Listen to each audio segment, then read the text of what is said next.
Academia Olímpica Colombiana en la radio. Comienza Olimpismo en Acción, un espacio para reflexionar sobre valores y principios.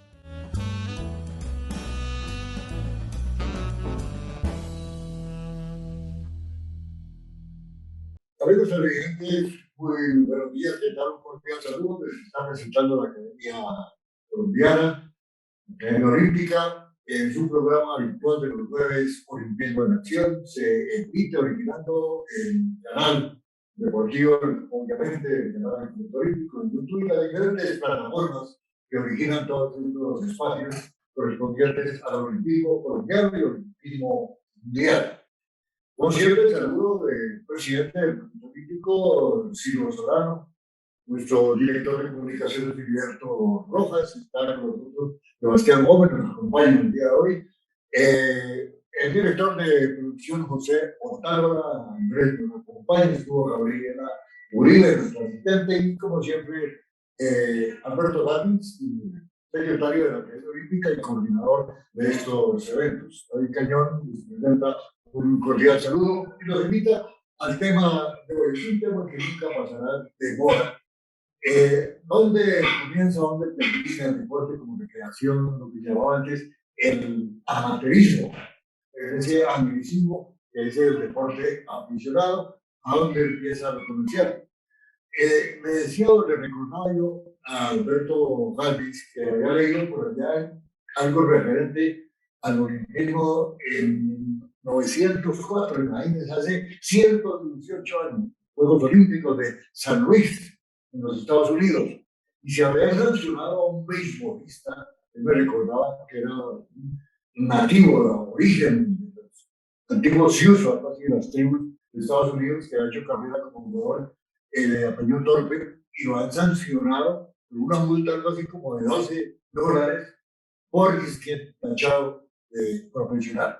Dejo el tema ahí para que vean que no es tan nuevo esta situación de la injerencia comercial del dinero en algo que, según los gráficos, debe ser auténticamente aficionado. Eso es lo que está planteándose, que lo traemos como tema principal en el día de hoy, con un invitado que está, yo diría que para la defensiva o el ataque, como se mire, sobre defensa o no de la comercialización en el deporte. ¿Usted qué piensa? Bueno, gracias David, muy buenas tardes a todos los seguidores de Olimpismo en Acción. Realmente es un tema fue un tema bastante recurrente en el siglo XX, ¿cierto? Porque yo creo que los jóvenes de hoy no se imaginan que existió un amateurismo puro, transparente, extremo, que generó muchos conflictos, muchos problemas, especialmente en los deportistas que participan en los Juegos Olímpicos. Hoy ya no, ya el amateurismo desapareció por completo y desapareció inclusive por mandato del Comité Olímpico Internacional después de 1992.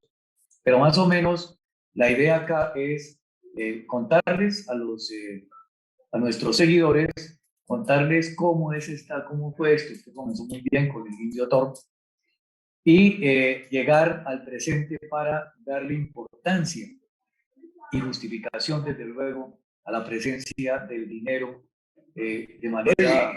Alberto, en ese recorrido fuimos dominicanos, yo recuerdo, para los Juegos Olímpicos del 72 con Cochise Rodríguez. Con Álvaro Pachón también, pero Cochise fue el que sonó porque... No, además era el favorito por ser campeón de medalla olímpica de los 4.000 metros en Alemania. Bueno, entonces serían dos recorridos, David. El primer recorrido es amateurismo, profesionalismo, y lo segundo sería el presente, el tema de la presencia del dinero en el deporte. En calidad de periodista deportivo tuve la oportunidad en 1980 de estar en Moscú.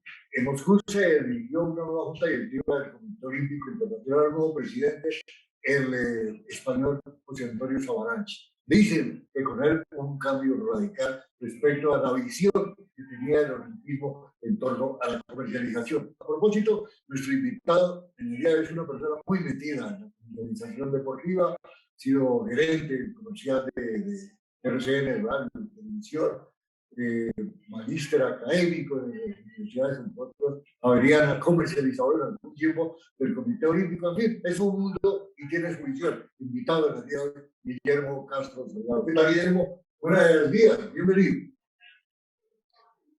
David Alberto, pues muy buenos días y muchas gracias por invitarnos a esta sesión de ustedes de la Academia Olímpica, con quien tenemos, además de mucha afinidad, mucha relación en tratar de promover y multiplicar esa misión de ustedes de llevar los valores olímpicos a la sociedad. Así que, pues muchas gracias por invitarnos.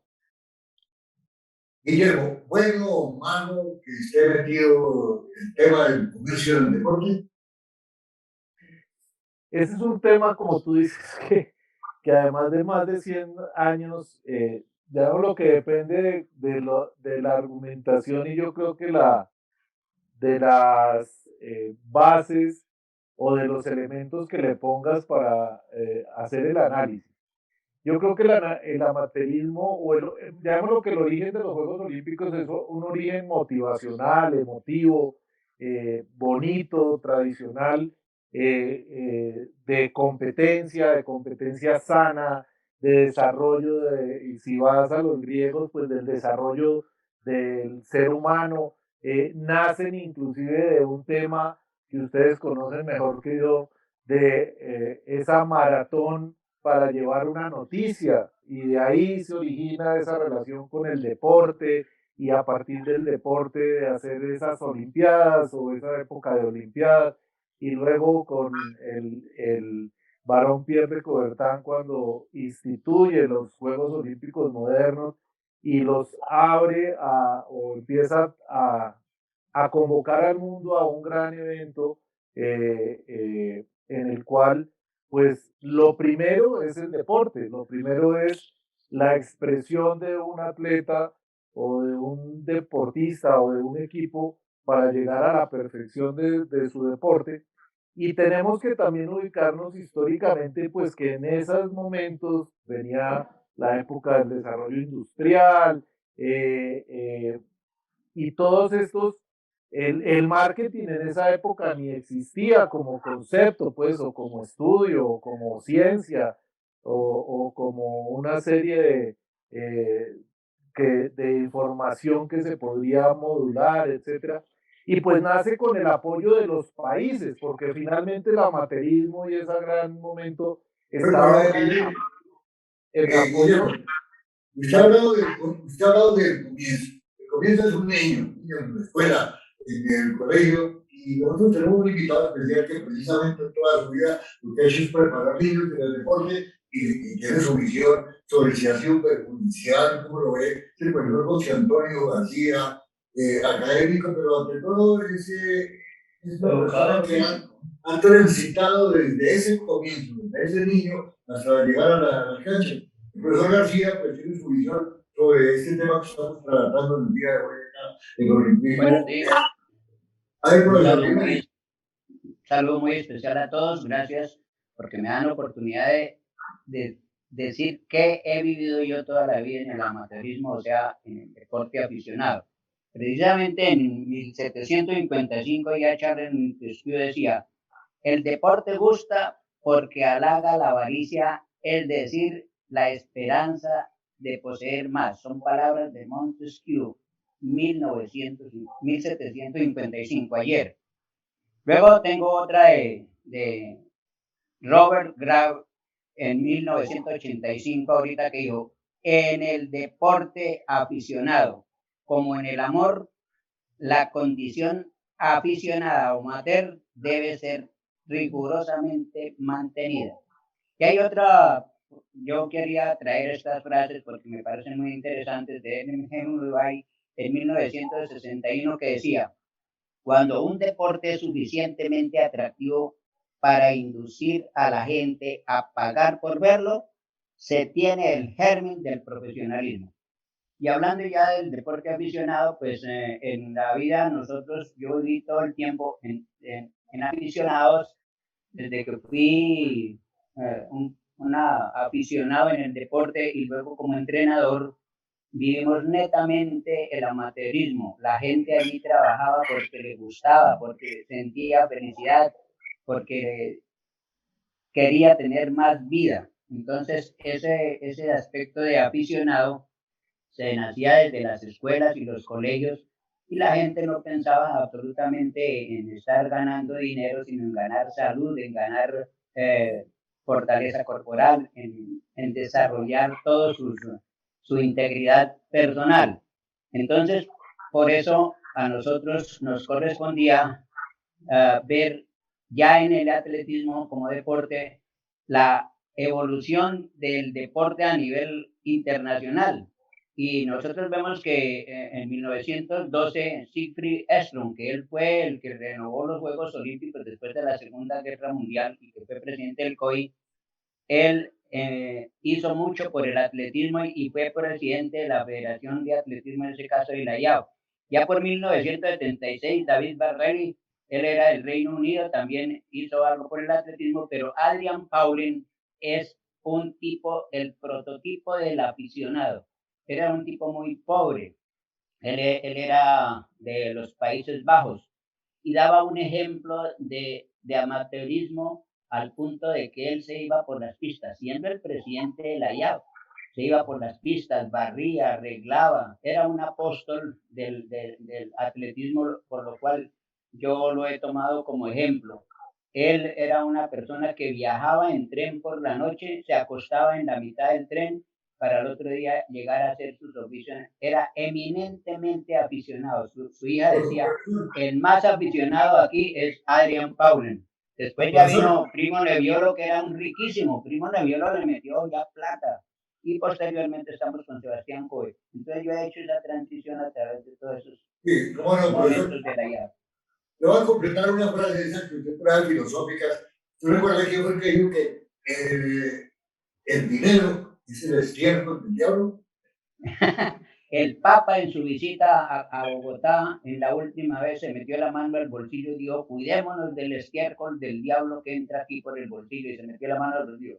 Y dijo, ese estiércol es el dinero. Bueno, pero ya hace ya más de un siglo, y ahorita me acuerdo del nombre del filósofo Carlos Trandelo. Eso hay un libro también, David. Hay un libro que se llama así, El estiércol del diablo. Sí, fue correcto, pero es basado precisamente en la frase de un filósofo. Sí, mire, es que nosotros dimos un salto muy fuerte. ¿El de Rusia? Sí, no, mucho más, salto triple o multiplicado por una cantidad de... Y es que en la antigüedad estamos equivocados cuando decimos que los atletas griegos en la antigüedad no recibían premios. Eran puros. Sí, eso no es cierto. El premio estaba primero que el resultado, que la victoria. Además de los premios que se les entregaban a ellos en especie, podía ser, también se les dignificaba con cargos, también ganaban posiciones en la sociedad, se desarrollaban económicamente, se volvían hombres públicos y obviamente con la posibilidad de alcanzar los más altos cargos. Entonces, no era que jugaran y compitieran simplemente por placer, no, era que ganaban.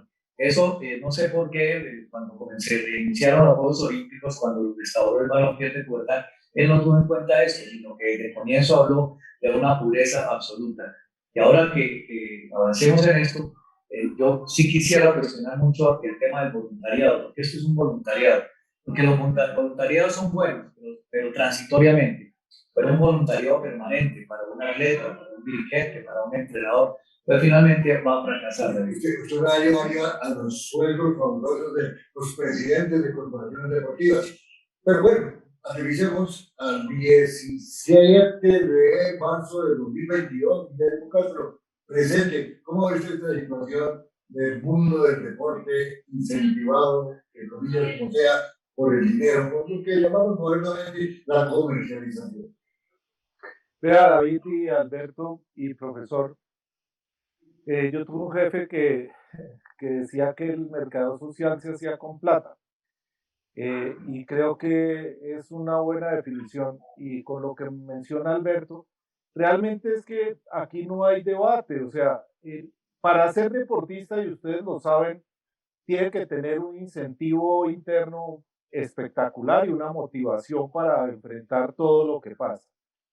Los primeros patrocinadores son los papás, porque si un niño quiere empezar, esos profesores, los niños que le llevaban al profesor para su escuela, pues tenían un patrocinio, tenían una, una apoyo económico, o llamémoslo en especie, les daban comida, vestido y habitación para que pudieran ir allá a correr y a aprender. Porque no se puede aislar de esa realidad del ser humano, pues que necesita alimentarse, necesita proyectarse, necesita tener una vivienda. Entonces ahí están los primeros patrocinadores. Entonces yo no entendería o no entiendo que haya una diferencia. Yo creo que el deportista es amateur y profesional y las dos cosas son, en uno lo mueve el deporte y el estímulo interno y las ganas de reconocimiento, triunfo, competencia, y en el otro pues tiene de qué vivir, porque si no además no podríamos hacer, por ejemplo, esta transmisión que requiere cámaras, que requiere técnicos, que requiere un espacio, y eso vale dinero. ¿Quién lo pone el dinero? A lo que iba cuando me preguntaste en el segmento anterior es, antes lo que pasa es que el dinero lo ponía el Estado para todo el mundo, y entonces se consideraba que como no era de una marca, ese dinero o el origen no venía de una marca, pues entonces yo era amateur. Pero resulta que ahora, para poder sostener y desarrollar el deporte y darle acceso a todo el mundo a que pudiera practicarlo y desarrollarlo a alto nivel, pues se necesita dinero, que lo pone ¿quién? La empresa privada, donde funciona perfectamente o mejor, no digamos perfecto, en los países donde la educación y el deporte van de la mano, que son los países desarrollados. A nosotros, desafortunadamente, a alguien se le ocurrió que ya en los colegios no debería haber educación física, ni intercursos, ni intercolegiados, y se volvió esa semillita, ese espíritu que es el deporte aficionado, pues se perdió, porque el niño ya no tiene esos elementos para motivarse a practicar un deporte. Ya que después a cierto nivel lo cojan las marcas, lo aprovechen, le inviertan dinero para que más gente pueda llegar al deporte, lo pueda ver todo el mundo, son totalmente compatibles. Yo creo que aquí no puede haber un punto en que no o sí. Creo que los dos espíritus funcionan y deberían funcionar muy bien. Estamos en el programa Olimpismo de Acción, se transmite todos los jueves a partir de las 11 de la mañana en el canal oficial del Comité Olímpico Colombiano y en todas las plataformas existentes. El otro día, Guillermo, profesor y Alberto, le oía al pastor cristiano Darío Silva alguna frase cuando le preguntaban sobre eso, de las iglesias que recibían dinero, etcétera, y que manipulaban, en fin, y dijo, el dinero no es ni bueno ni malo, depende de quién lo use y cómo lo utilice. ¿Usted qué opina de eso, Guillermo? En el deporte es mucho mejor, en mi concepto, a que lo inviertan en la música, en la gastronomía, en el cine, etcétera. Porque además el deporte, como bien lo dice el profesor, ese amateurismo tiene una esencia de vida, de integración. O sea, el deporte tiene unos valores intrínsecos muy grandes. Entonces, una inversión allí de cualquiera funciona. Entonces, es muy bien utilizado, es muy bien aprovechado.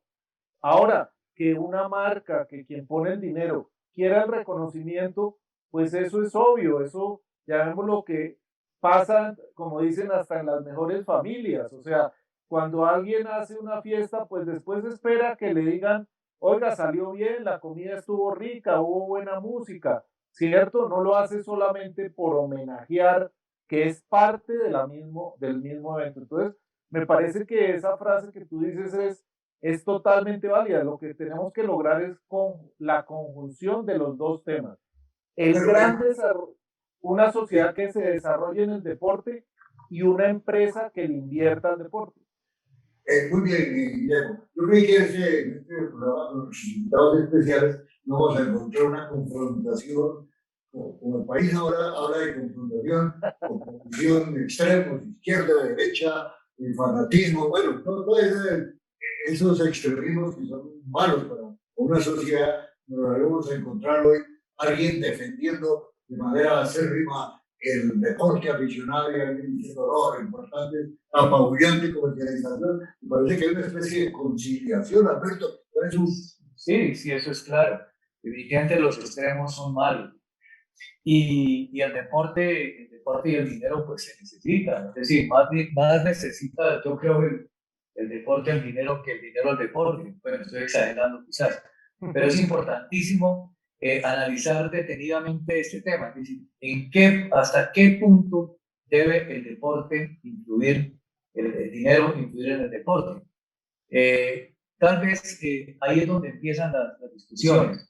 Si el deporte está al servicio, si el dinero está al servicio del deporte, perfecto, todo muy bien. El problema es cuando es el deporte el que está al servicio, el deporte y el deportista, los que están al servicio. Sí, eso lo voy a poner el dinero. Lo voy a poner más delicada. ¿Qué le puede hacer más perjuicio al deporte, por decirlo así, a la práctica deportiva, a la sociedad deportiva? ¿El dinero y su injerencia comercial o la política que tiene el jugador?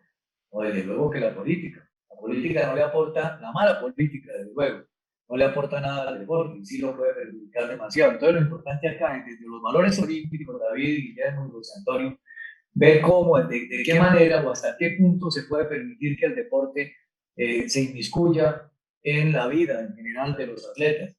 Hasta dónde se puede, si existe la posibilidad de descubrir cuándo empieza a hacer menoscabo en la integridad y en la dignidad del deportista, cuando le quita el valor como ser humano y lo manipula, porque hay otra serie de fenómenos que están alrededor del deporte, como las apuestas deportivas, por ejemplo. Pero nunca un buen patrocinio puede ser malo para un deportista. Guillermo, usted que está metido profesionalmente en la comercialización deportiva, han estudiado los grandes gestores de campañas publicitarias. ¿Qué tipo de limitación hay?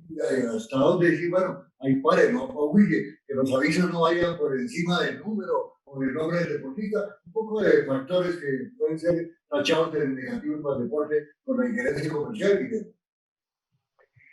Pues es que yo creo, y volviendo al tema, o sea, yo no le, todo en su justa medida, que no va a mencionar el personaje que lo dijo porque además era en otro contexto. A ver, si yo soy una marca que apoya el deporte, yo quiero visibilidad, quiero reconocimiento. Y si yo soy un deporte apoyado, yo lo puedo dar dentro de unas políticas, dentro de un marco en el cual, como tú bien dices, pues no tengo que tener la marca pintada en la cara, no tengo que estar hablando de eso, pero tengo una reciprocidad para hacerlo. Y les quiero hacer como un símil. Eso pasa lo mismo que en el trabajo en las empresas. Cuando uno lo contrata a una empresa, contrata al profesional, ¿cierto? Y la empresa te paga por eso, y qué bueno que al interior uno viva la empresa, la sienta que es positiva, propositiva, pero no lo pueden obligar a hacer cosas malas, no lo pueden obligar a tener acciones negativas, bueno, cuando la respuesta finalmente es la misma que en cualquier actividad, o sea, ni el que pone la plata, ni el que tiene el talento o el show pueden manejar al otro. Es una conciliación de intereses. Un gran evento deportivo te genera gran atracción, te genera visibilidad, pero tiene que ser un evento honesto, transparente, un evento hoy en día que piense en la sostenibilidad del planeta, un evento que le dé acceso a todos los públicos. Y si yo con el dinero apoyo ese tipo de eventos, pues lo estoy haciendo bien. Y luego, cuando yo lo exploto, pues lo tengo que hacer en las mismas líneas. Yo no puedo aprovecharme ni del atleta, ni del club, ni de la federación, ni sobreexponer la marca. Pero para eso hay un tema que yo digo que es una de las profesiones vitales, que es el derecho. Es establezcamos cómo yo no te afecto y establezcamos qué pongo yo y hasta dónde va mi derecho, y viceversa, porque los derechos de uno son obligaciones del otro. Entonces, realmente yo creo que lo que hay que evitar es malos administradores, volvemos, malas personas o intermediarios que quieran aprovechar esto con sí, con el utilitarismo. Y sí me uno a un tema que es fundamental en el amateurismo, y vuelvo y lo repito, yo creo que uno de los grandes problemas que tenemos en la comercialización es que la gente no entiende la esencia del deporte, la necesidad del deporte, la vitalidad del deporte. Porque cuando lo entendieran, lo que tú pones es en beneficio de ese espíritu, en beneficio de esa acción, y no simplemente como pasa en muchos inversionistas, que es comprar una camiseta. Entonces, totalmente conciliable y totalmente ponerle el freno a la utilización sin medida de deporte y deportistas. Es un tema que nosotros siempre lo tratamos de imponer a ambas partes. Disposición del atleta y reconocimiento y valoración del empresario en lo que necesita del atleta para hacerlo en unos temas éticos, transparentes y de valores. Gracias, Guillermo. Guillermo Castro Salgado, un experto comunicador de la actividad deportiva en el mundo. Volvemos al amateurismo puro, si se quiere, entre comillas, con el profesor García. ¿Usted considera, profesor, en qué momento puede ser incentivo, puede ser trastocar las ideas de un muchacho en formación cuando aparece en la parte de mercadeo, profesor? Bueno, muy bien, queda claro que toda actividad y todo deporte necesita un patrocinador y que éste sea representado. Quiero decirle a Guillermo Castro que la educación física es la fuente donde nacen la mayoría de los deportistas. Lo que pasa es que ese proceso se ha descuidado y ya no se hace la educación física integral, sino que la educación física se ha deportivizado. Y entonces los profesores de educación física ahora ni siquiera no enseñan ejes, planos, programas de todo el tipo, no le enseñan biomecánica al niño, no le enseñan cómo respirar, cómo funciona su corazón, sino lo ponen es a jugar fútbol o voleibol o el deporte que el profesor practica para llevarlo en línea directa hacia un club y luego hacia una liga y que ahí siga progresando. Entonces, yo quiero decir que además de la educación física y el amateurismo ahora, queda muy claro, como dice Guillermo, toda actividad deportiva de cualquier parte necesita un patrocinador. Y sí, yo me doy cuenta por los nietos y por todo que los patrocinadores son los papás, tienen que pagar absolutamente todo y a veces es bastante onerosa para poderlo sacar. Y en el deporte ya hacia arriba para representación, si es un deporte profesional, ya entra a los clubes y ya sigue avanzando hasta llegar a la cima del profesionalismo. En cambio, los deportes que empiezan por amateurismo, como el atletismo, que es la natación, el ciclismo, empiezan por abajo, por el club, por la liga, y ya después es que entran al mundo del profesionalismo que empiezan a ganar. Porque en atletismo, por ejemplo, en 1982 la IAF es la primera que empieza a permitir que los atletas reciban unas ayudas. Antes ni ayudas ni nada tenían. Hoy en día ya tienen buenos patrocinios, o sea que damos el salto de no tener nada a ser patrocinados y dedicarse exclusivamente a entrenar para rendir. Profesor, me pareció entenderle lo siguiente. Hay cierta edad, muchacho, donde debería tener una educación física, una preparación integral, general, y otra donde ese mismo muchacho es tomado por un club de un determinado deporte que lo vuelve experto en ese deporte, pero pierde la capacidad de preparación integral. Claro, por eso es que digo que la educación física se ha deportivizado y hay profesores y el profesor su deporte del fútbol los mete solo por fútbol y ya no vuelve a hacer actividades lúdicas. Profesor, perdón que me meta ahí. Es decir, la educación física como tal, prepara a un ciudadano integral, buena salud. Sí. El otro lado, el club, quiere preparar campeones. Correcto. Entonces aparecen las escuelas de formación deportiva que yo las he denominado de deformación deportiva, porque son personas que no tienen ni idea de biomecánica, ni teoría del entrenamiento, ni psicología, sino lo que hacen es hágale por el deporte y sin darse cuenta qué mal pueden producir en los niños.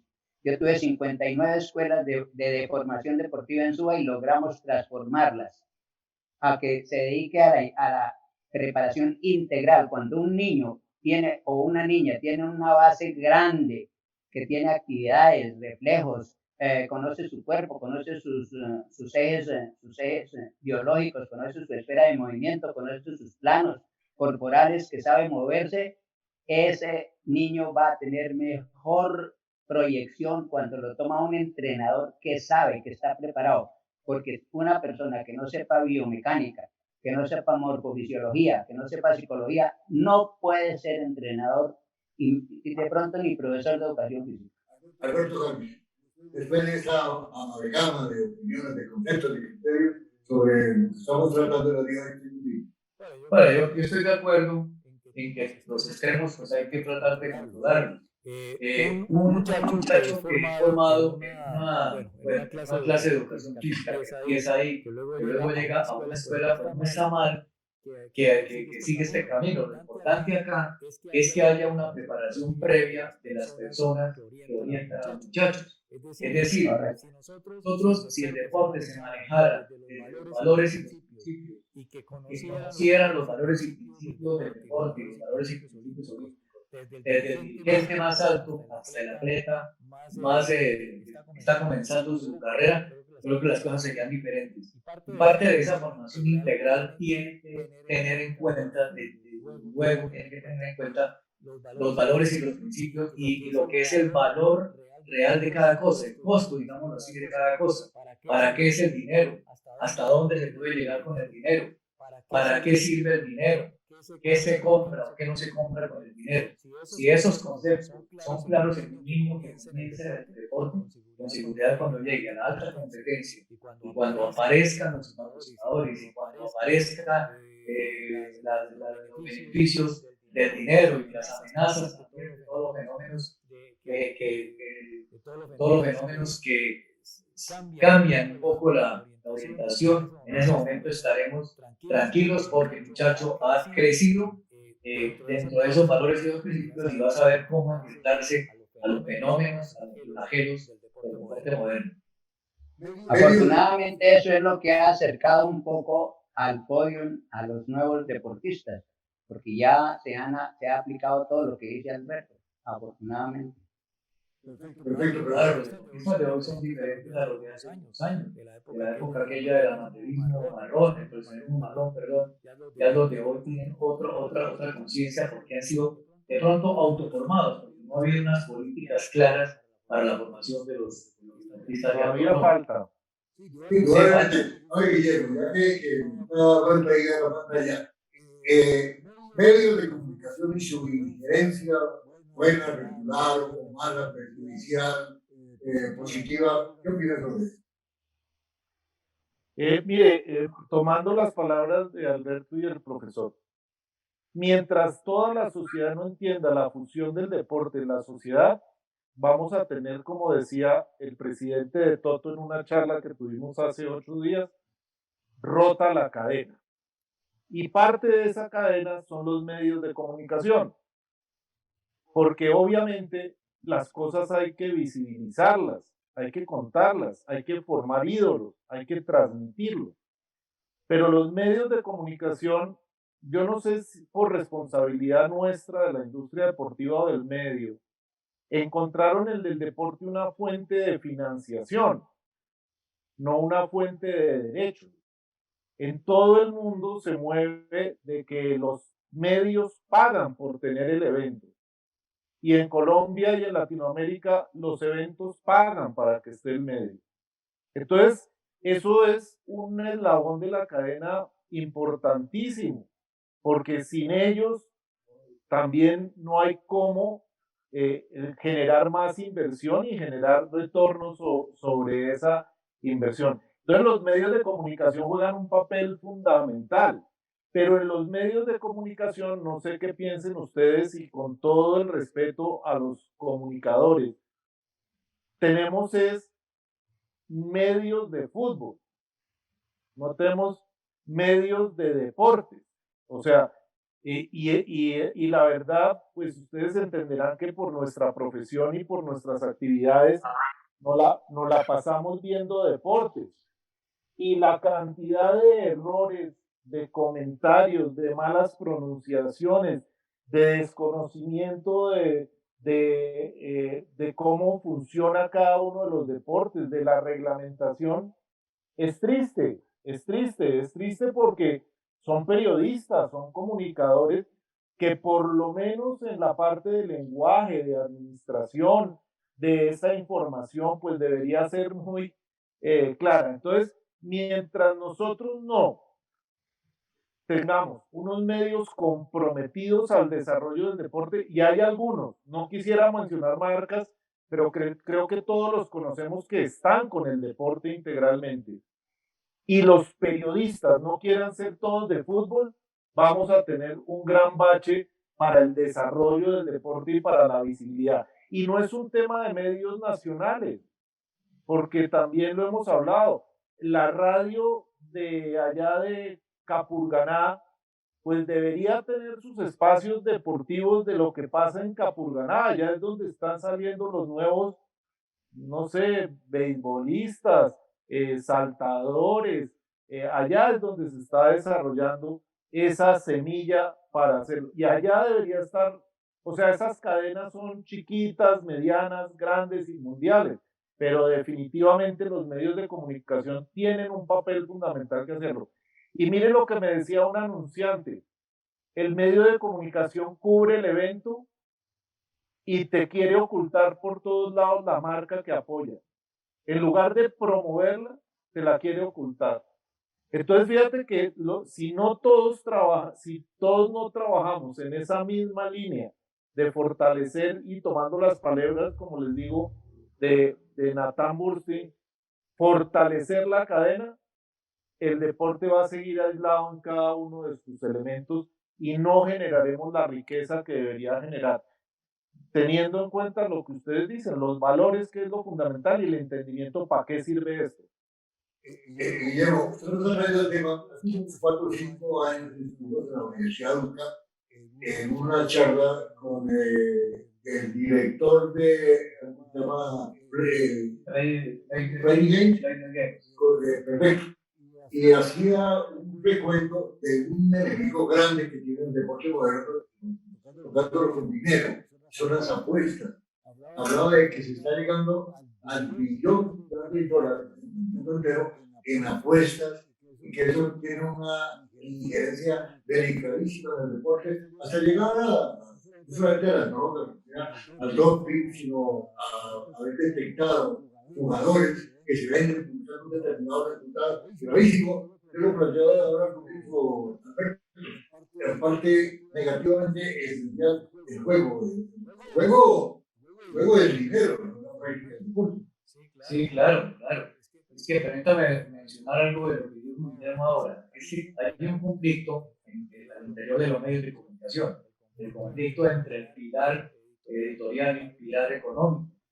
Entonces, si un periodista presenta una rueda de prensa, por ejemplo, con estilo recuerdo, también lo viví en varios medios de comunicación, cuando se muestra mucho una marca, interviene la gerencia, la parte comercial, iba a decir, no, un momentito, si quieren salir, que anuncien.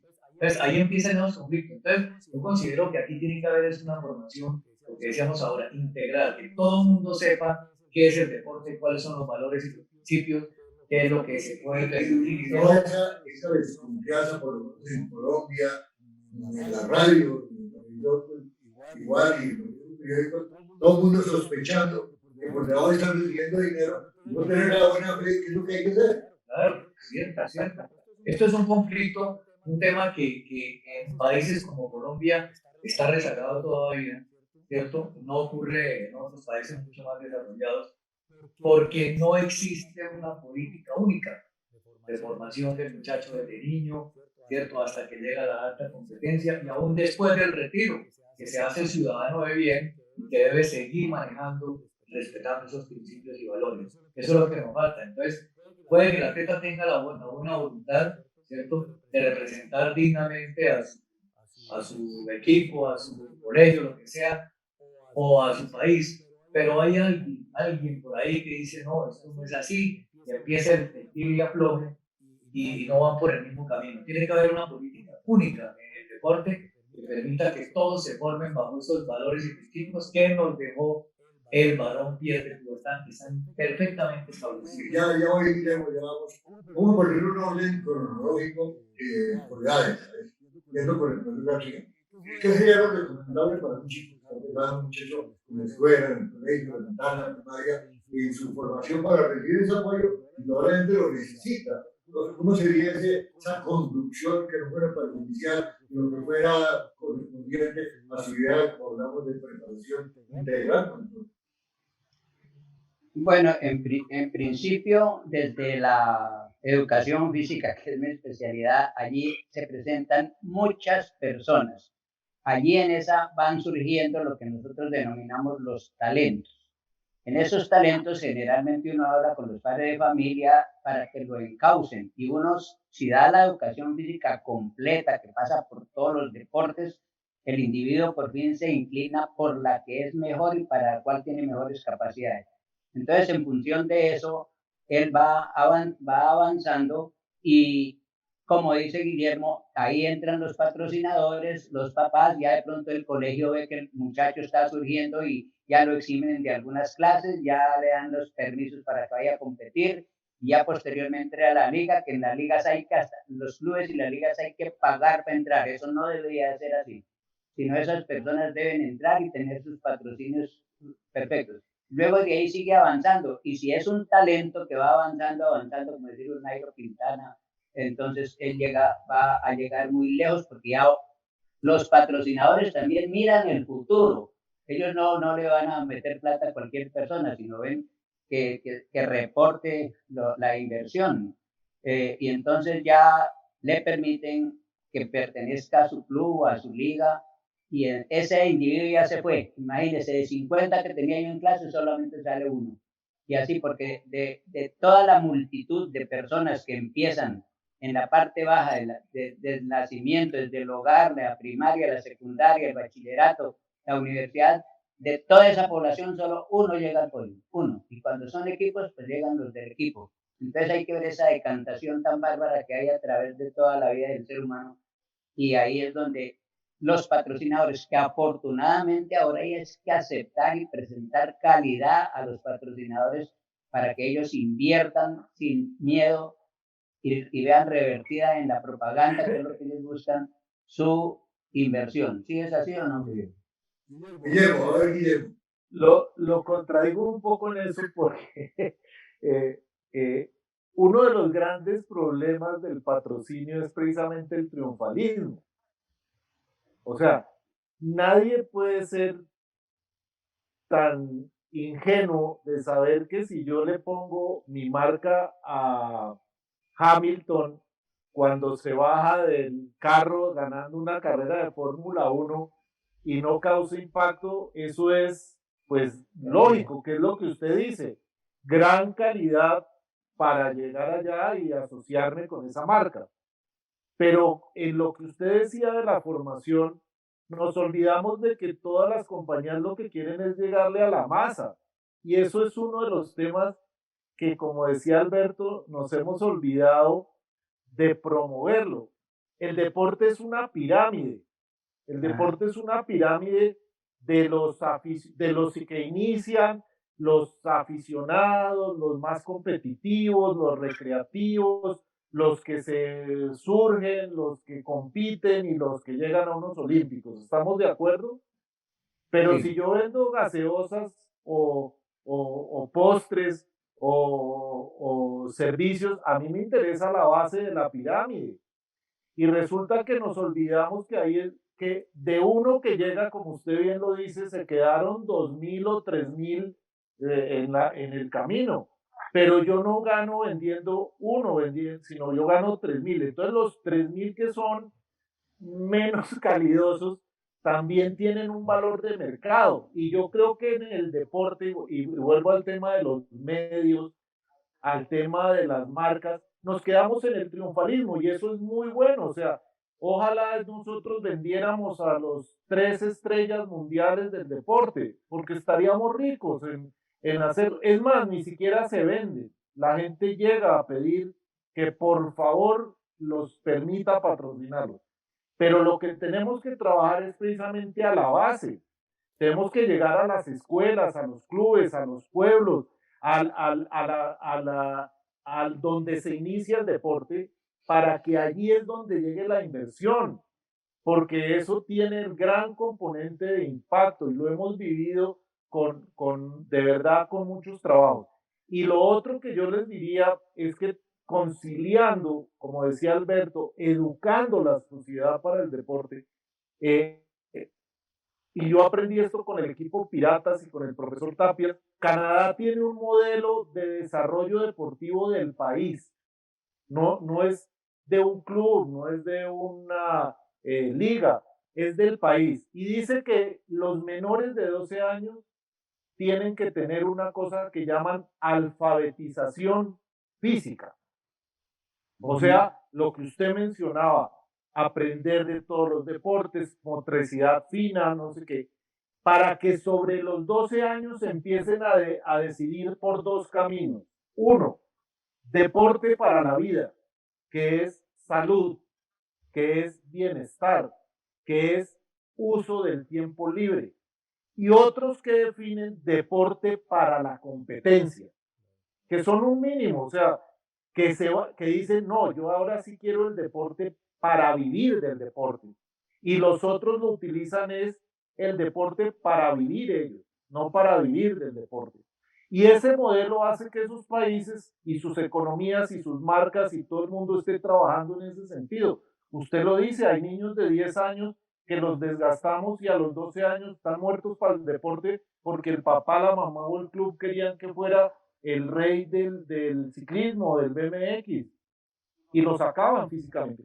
Entonces, fíjense que, y me uno a lo que dice Alberto, y creo que es lo que debemos trabajar, en la medida que toda la sociedad entienda la función del deporte, cómo funciona el deporte, cómo debería ser, para nosotros los vendedores más fácil vender, y para ustedes las instituciones más fácil tener más triunfos, porque finalmente es un proceso, no es espontáneo. Yo creo que esa es la gran reflexión, David y Alberto, del tema. La gente cree que comprando un gran nombre hace marketing.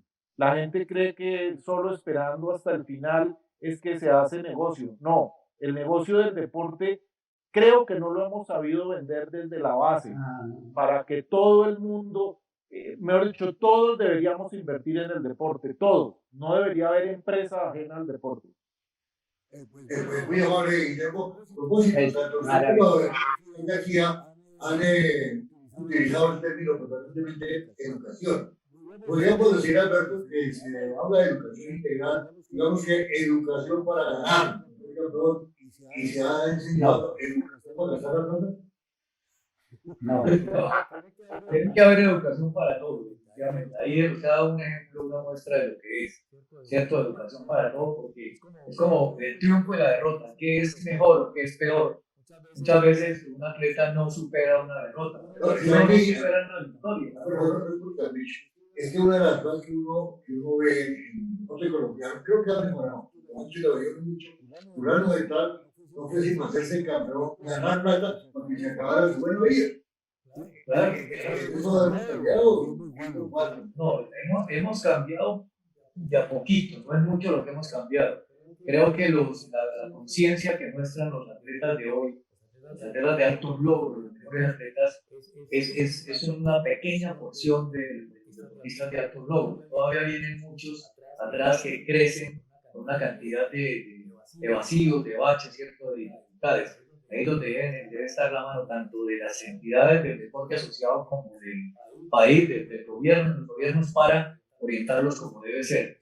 Es cuestión simplemente de educación. El problema del desarrollo parte de la educación. Si hay buena educación, llegará al desarrollo indiscutiblemente en todos los aspectos para cualquier país. Pues, voy a hacer una pregunta a todos los Alberto, a Guillermo y a profesor García. Nos podemos salir, cuando se está hablando de deporte escolar, deporte bachillerato, en la universidad, de que no estamos preparando campeones, es decir, que esa carrera, de alguna forma, que está, para la que está preparándose, o sea, la deportiva, no sea con la mente puesta en ser campeón porque no significa dinero, sino en la mente yo, esto me va a servir como dinero para vivir. ¿Me explico? Es lo que llamo una educación integral. Tener buena salud, ¿sabes? Me estoy preparando porque hace parte de la preparación también intelectual, un ciudadano integral de Guillermo.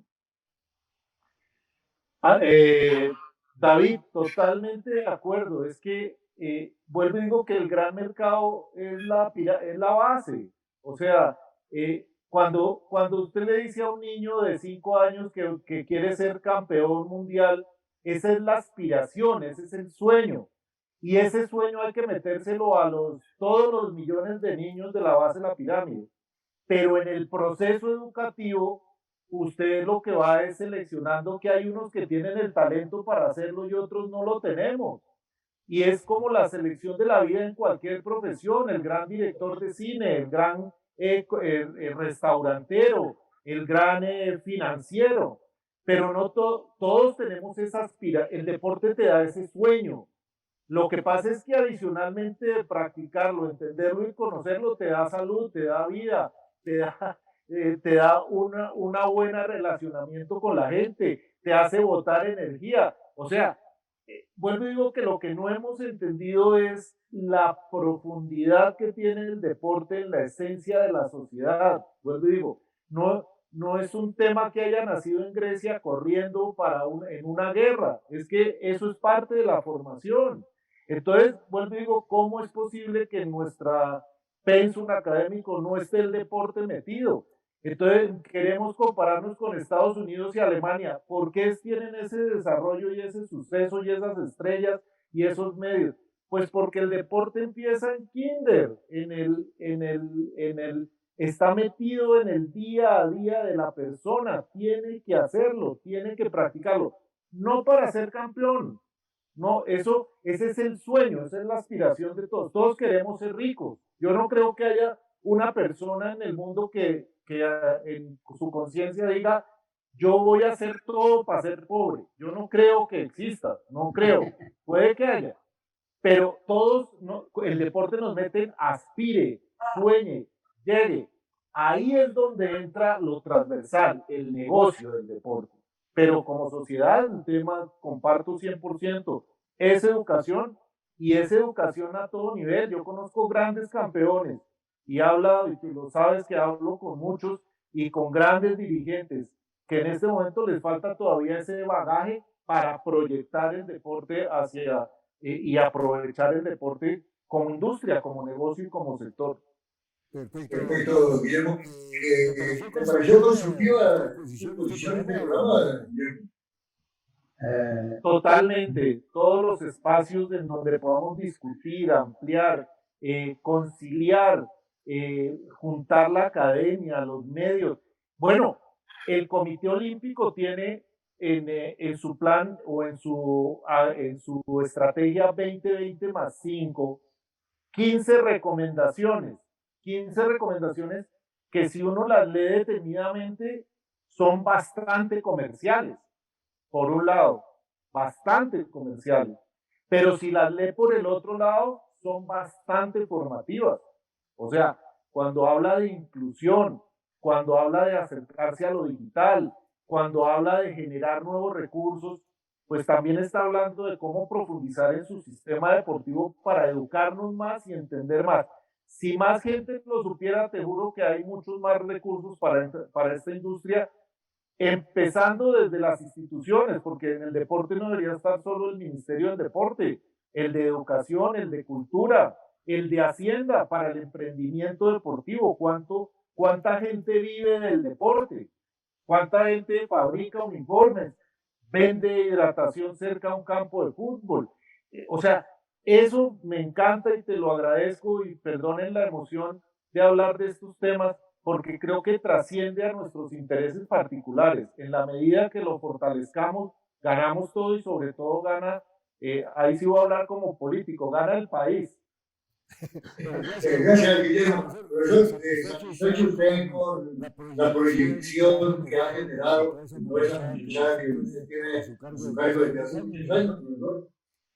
Pues ahora siento una gran alegría de pensar que hay una persona como Guillermo Castro que piensa en la base y que piensa llegar hasta allá para financiar y patrocinar. Es la primera conclusión que yo saco. Me alegro, lo felicito y ojalá tenga mucho éxito en eso. La otra cosa es que no hay que pensar en campeonismo. Había un psicólogo americano que nos decía en un curso, ¿usted para qué entrena? ¿Usted para qué entrena? Entonces decían, para ser campeón, para obtener medalla, para ganar a todos. Y él dijo, están muy equivocados. Se entrena para ser el mejor. El día que usted sea el mejor, no le va a ganar nadie más. Y nos da un ejemplo. Yo corro 100 metros, llegué de cuarto, hay 3 mejores que yo. Llegué de tercero, mejoré. Llegué de segundo, mejoré. Y hoy soy el mejor y gané la competencia. Pero no a decirle, tiene que ser campeón. Como decía Martín Pavón, que en paz descanse, tenía un hijo que lo grabó enormemente, que se detectó en la maratón de Cota, que el médico le encontró una enfermedad cardíaca e hipertrofia cardíaca en un niño de 14 años, todo por hacer las cosas y querer que fuera como el papá. Entonces me alegro mucho de conocer a Guillermo Castro. Yo hasta ahora estoy entrando en estos ámbitos y me alegra que vayan a la base, y la base es el hogar y la educación física, que solamente se entrena se aplica en la escolaridad. Después de que sale el tipo de bachiller, ya entra a la universidad. Y decía un cubano, el día que el deporte se meta al kinder, a la escuela, al colegio y a la universidad, ese día se progresará enormemente, porque va a tener no solamente gente culta y buena, de buenos biotipos y todas las cosas, sino que va a salir avante totalmente. Esta es mi opinión. Gracias, profesor. ¿Satisfecho? Satisfecho, lo he hecho completamente satisfecho. Yo diría algo breve como conclusión. Un país que forme atletas para el deporte únicamente, no para el deporte y para la vida, estará destinado al fracaso.